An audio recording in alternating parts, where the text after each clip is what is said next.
High friends, Jananayagan first look வெளியாகி வேற லெவலில் ட்ரெண்ட் ஆகிட்டு இருக்கு. அண்ட் ஒரு படத்தோட டைட்டில் அப்படின்னு பார்த்தா கோட்டு லியோ பீஸ்ட் அளவுக்கு மாசா இல்லைனாலும் டிவிக்கே பாயிண்ட் ஆஃப் வியூலையும் அண்ட் 2026 எலெக்ஷனையும் மனசுல வச்சு பார்த்தா ஒரு நல்ல டைட்டில். அண்ட் போஸ்டரும் ஒரு ஃபேன்சியான கலர்ஃபுல்லான போஸ்டர் இல்ல, ரொம்ப ட்ரையான லிமிட்டட் கலர் யூஸ் பண்ணி ஒயிட் பேலட்ல தான் போயிருக்காங்க. ஒன்னும் இல்ல, அப்படியே நெய்வேலி செல்ஃபியை தூக்கி அதுல டைட்டில் ஆட் பண்ணியிருக்காங்க, அவ்வளவுதான். ஸோ மோர் ஓவர் ஒரு கண்டென்ட் ஓரியன்டான ஃபர்ஸ்ட் லுக்கு.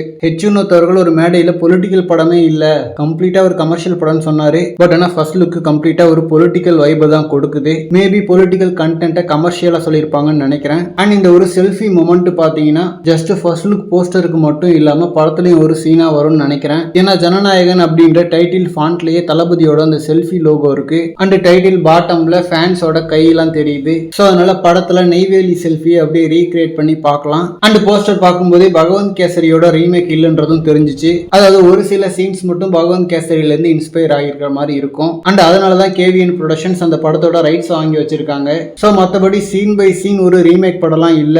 அண்ட் கிட்டத்தட்ட தெரி போட்டோ ஷூட்ல இதே காஸ்டியூம்ல தளபதி ஒரு போஸ்ட் கொடுத்திருப்பாரு. சோ இந்த போஸ்டர் ஆல்மோஸ்ட் அதுக்கும் சிமிலரா இருக்கு. ஓகே ஃப்ரெண்ட்ஸ், அப்படியே ஃபர்ஸ்ட் லுக்கோட மட்டும் நிறுத்திடாம evening second look and third லுக்னு சில போஸ்டர்ஸ் ரிலீஸ் பண்ணா நல்லா இருக்கும். வழக்கமா தளபதி படங்களுக்கு அந்த மாதிரி தான் பண்ணுவாங்க. சோ இன்னைக்கு அந்த மாதிரி வருதான்னு சொல்லிட்டு வெயிட் பண்ணி பார்க்கலாம். அண்ட் இந்த மாதிரி தளபதி பார்த்தீங்கன்னா ஹாட்டான அப்டேட்ஸ்க்கு நம்ம விஜய் ஃபோர்ட் சேனலை சப்ஸ்கிரைப் பண்ணுங்க. தேங்க்யூ.